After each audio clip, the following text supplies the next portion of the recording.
Olá pessoal, tudo bem com vocês? Eu sou o Jordival e nesse vídeo totalmente parcial, eu vou falar sobre o empate do Galo ontem contra o Internacional e as minhas expectativas em relação à luta barra conquista do título brasileiro desta temporada. Bom, jogo muito difícil, é sempre difícil jogar contra o Internacional. O Internacional não é mais o mesmo desde que o Kudê saiu.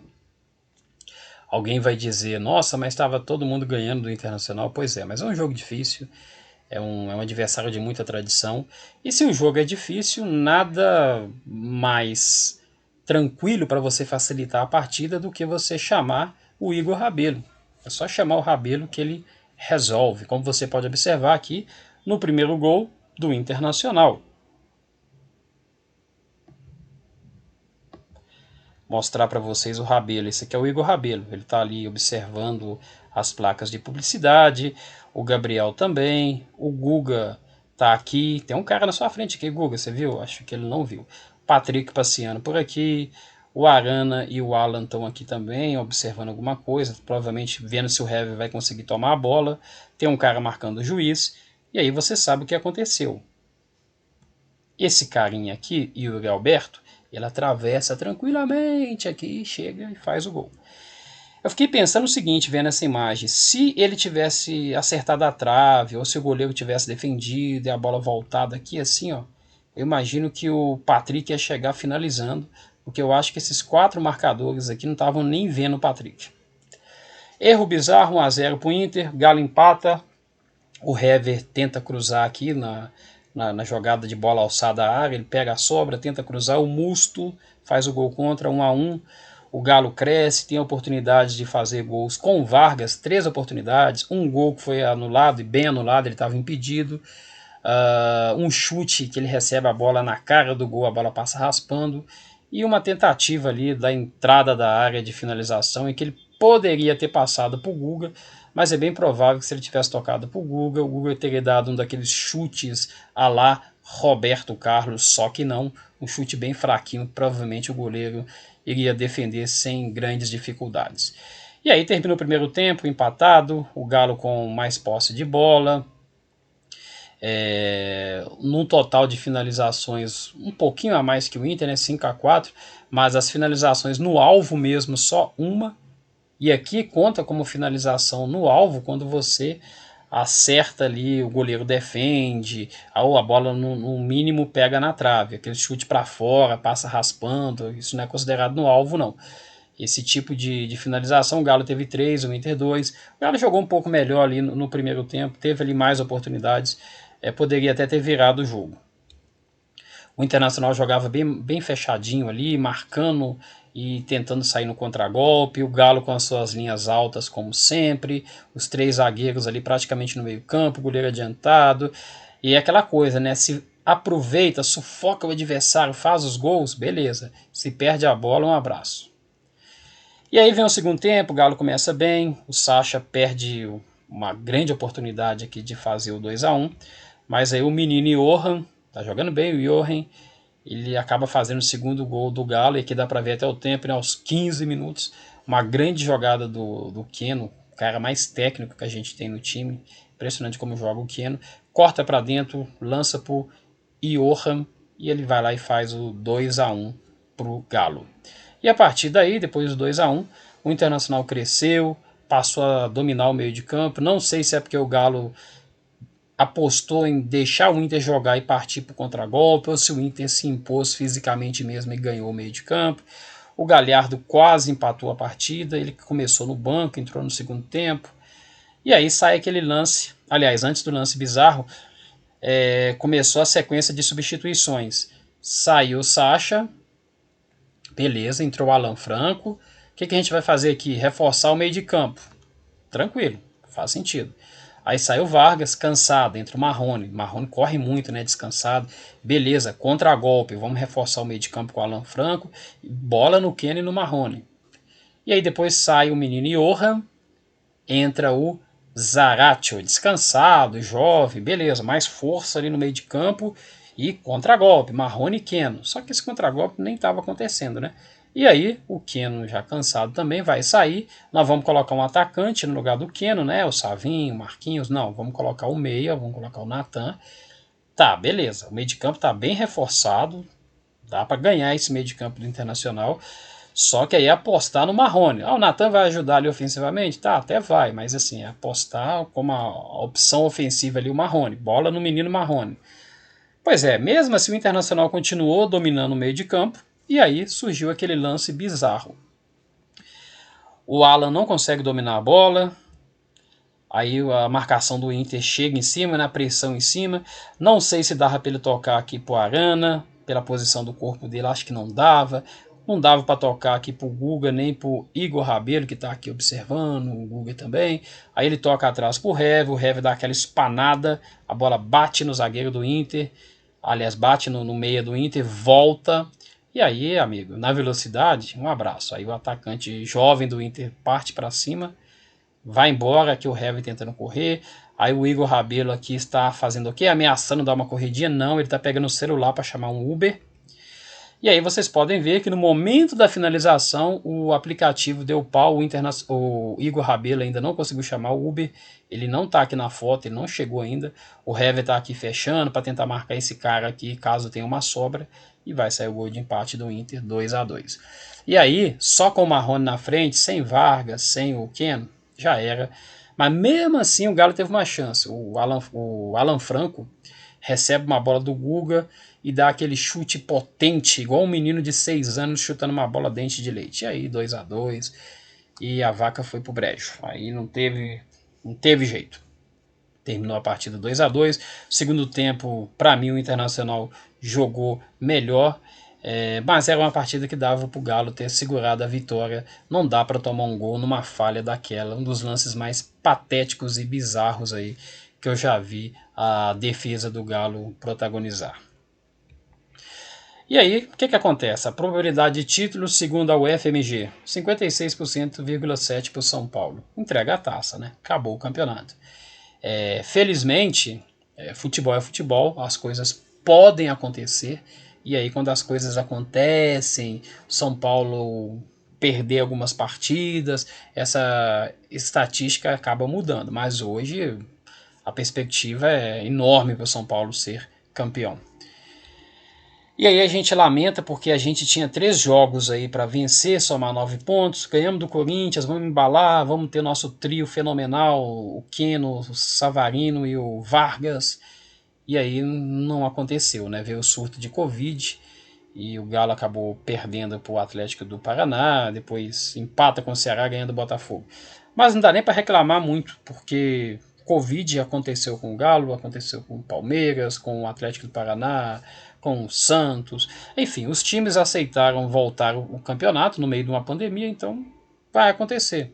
Vai acontecer, a pandemia está aí, não dá para reclamar. Deveriam ter tido um pouco mais, talvez, de responsabilidade por parte aí dos atletas do Galo e da comissão técnica, né? Porque talvez o surto de Covid tenha vindo aí de algumas festinhas que não deveria estar acontecendo. Mas enfim, a pandemia está aí, os jogadores estão pegando Covid, aconteceu com o Galo, lamentável, bola para frente. E aí vamos torcer para que nos jogos contra o Atlético do Paraná, especialmente contra o São Paulo, a gente tenha o nosso trio funcionando. Quem sabe aí o ressurgimento do trio maldito. O Savarino não conseguiu jogar ontem porque estava suspenso. O Vargas não conseguiu jogar contra esses 3 jogos contra o Atlético Paranaense, Ceará e Botafogo porque pegou Covid. E vamos torcer para que no próximo jogo os 3 estejam aí à disposição para a gente poder conseguir essas 2 vitórias aí que a gente precisa muito nessa sequência do campeonato. E aí a tabela está assim hoje. O Galo tem 2 jogos fora de casa que precisa vencer, não tem outra opção. São Paulo tem 47 pontos, mas muito provavelmente vai fazer 50 porque vai enfrentar o Botafogo e o Botafogo está muito mal. Dá para o Botafogo ganhar do São Paulo? Espero que sim, vou torcer muito para isso. Mas pensando aqui na realidade, eu acho que esses 47 vão virar 50. E aí, vamos pensar o seguinte, 50 pontos. São Paulo abre 7 em relação ao Galo. Entrega a taça? Não. Vamos pensar aqui numa possibilidade. A gente tem que acreditar, né? Depois de enfrentar o Botafogo, o São Paulo pega o Corinthians lá em Itaquera. É difícil jogar contra o Corinthians lá, hein? São Paulo sempre tem dificuldades lá. São Paulo hoje está muito melhor que o Corinthians? Tá, mas clássico é clássico. Vai que o São Paulo empate. Empatou o jogo, nem ganhou, empatou. Beleza, beleza. 7 pontos aumentaram, né? 8 pontos agora de vantagem. Só que o Galo tem que ganhar do Atlético do Paraná. Toda essa brincadeira parte disso, ganhar do Atlético do Paraná. Então, ganhamos 46 pontos, beleza. A diferença ainda tá grande, né? Tá, só que é 5 pontos, mas enfim, é uma diferença grande. Jogo São Paulo e Galo. Cara, aí é final. Aí não tem conversa. Você quer ganhar o campeonato? Quer? Beleza. São Paulo que está na sua frente? Então tem que ganhar dele. Não tem conversa. Se não ganhar do São Paulo, não tem como ser campeão. Se ganhar do São Paulo, 49, 51, 49. Aí, meu amigo, a disputa continua. E eu nem estou falando aqui do Flamengo, tá? O Flamengo está aqui como terceiro colocado e que também, na minha opinião, continua brigando pelo título, mas o meu foco aqui é o Galo. Beleza. 51 pontos para São Paulo, 49 para o Galo, o campeonato em aberto. Dá para acontecer isso? Lógico que dá. Só que o Galo fez um primeiro turno bem desequilibrado. O Galo ganhava praticamente tudo em casa e perdia os jogos fora. O Galo era assim, ou ganhava ou empatava, ou ganhava ou perdia. Não era muito ligado em empate, né? Eu até comentei, cara, se o Galo tivesse empatado alguns dos jogos que perdeu, estaria numa situação um pouco melhor na tabela, né? Mas então, assim, a grande expectativa pro segundo turno, depois de mais reforços que o São Paulo pediu, Vargas, Zaratio, era que o Galo atingisse o seu equilíbrio, ser um time que ganha fora e em casa também, ter esse equilíbrio. Não dá para você ganhar só em casa. Então a expectativa era essa. E assim, os 2 próximos jogos são fora de casa. Dá para vencer? Dá, mas aí a gente fica naquela desconfiança porque o retrospecto do Galo fora de casa é bem ruim. O Galo fora de casa tem 4 vitórias. Ganhou do Flamengo, ganhou do Corinthians, do Curitiba, do Atlético Goianiense. Empatou com o Ceará, e esse empate foi no segundo turno, né? E tem 6 derrotas fora de casa. Perdeu pro Botafogo, pro Inter, pro Santos, pro Fortaleza, pro Bahia, pro Palmeiras. E vamos ser honestos, dessas 6 derrotas que o Galo teve aqui, fora de casa, todas elas ainda no primeiro turno, talvez perder para o Internacional, que estava na disputa ali pelo primeiro lugar com o Galo, e para o Palmeiras, talvez fossem derrotas até normais, né? O que não foi normal foi perder para o Bahia, perder para o Fortaleza, e nem para o Santos, tá?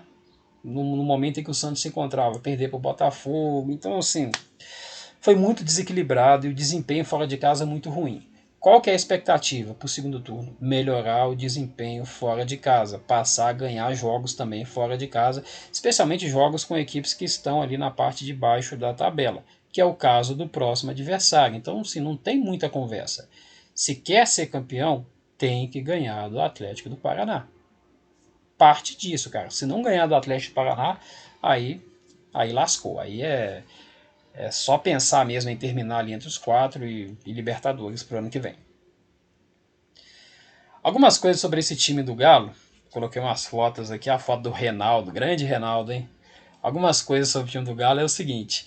Esse time do Galo às vezes me lembra o time de 96, time lá do Reinaldo. Sabe por quê? O time do Reinaldo ganhava tudo que era jogo em casa. Ganhava todos os jogos em casa, perdia tudo que era jogo fora. Time de 96. Era um regulamento diferente e tal. Aí chegou na fase de final, fase decisiva. Continuou assim, ganhou em casa do Atlético de Paraná, perdeu lá fora. Aí, cara, quando não conseguiu ganhar em casa, foi aquele jogo da Portuguesa, ficou fora do campeonato, ficou fora da final.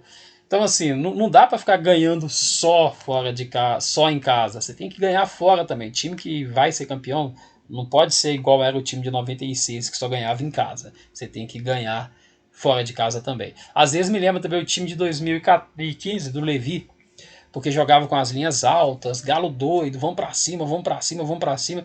Às vezes goleava, dava certo, e às vezes perdia, às vezes era goleado. Eu lembro do Galo fazendo 3-0 no São Paulo, Prata arrebentando, e o São Paulo perdendo um caminhão de gols naquele jogo também, porque a defesa dava espaço, mas lembro do Galo sendo goleado pelo Sport, lá num jogo no segundo turno, porque a defesa dava espaço. E esse estilão Galo doido, de linhas altas, a defesa dando espaço, funcionou muito bem em Copas, rendeu pra gente 2 taças muito importantes, que a gente tem muito orgulho dela. Mas a gente já percebeu, já devia ter percebido isso desde 2015, que Campeonato Brasileiro você não ganha desequilibrado, não, filho. Você tem que ter equilíbrio, senão você não ganha. E aí, para ser campeão brasileiro, a gente precisa de equilíbrio, responsabilidade e competência. E tudo isso tá nas mãos desse cara aí, ó, o Dom Sampa. São Paulo é competente? Sim, é competente. Pelo menos a gente espera que seja. Ganha muito bem para isso, né? Só que o São Paulo não foi nem um pouco responsável, já que aquela situação do surto de Covid pode ter sido de uma festinha da comissão técnica. E aí é complicado, né? Você vai cobrar do Marrone, você vai cobrar do Dylan, né? Encontra os caras em festa, vai para cima dos caras, vai cobrar, mas tem que cobrar do treinador também, não a torcida organizada, né? A direção do clube tem que chegar junto e falar, ó, o senhor foi irresponsável, não pode, estamos no meio de uma pandemia, isso pode custar um título. Então é preciso muita responsabilidade, e especialmente equilíbrio. E a grande expectativa é que o Galo atinja o equilíbrio no segundo turno. Se o Galo tiver o equilíbrio, conseguir ganhar em casa e fora, o Galo continua firme e forte na luta pelo título. Mas se não, se continuar nessa instabilidade de ganha em casa e perde fora, aí, meu amigo, aí realmente já era. Vamos ver o que acontece aí. Quarta-feira tem futebol, vou torcer muito pelo Botafogo, o Botafogo campeão desde 1910.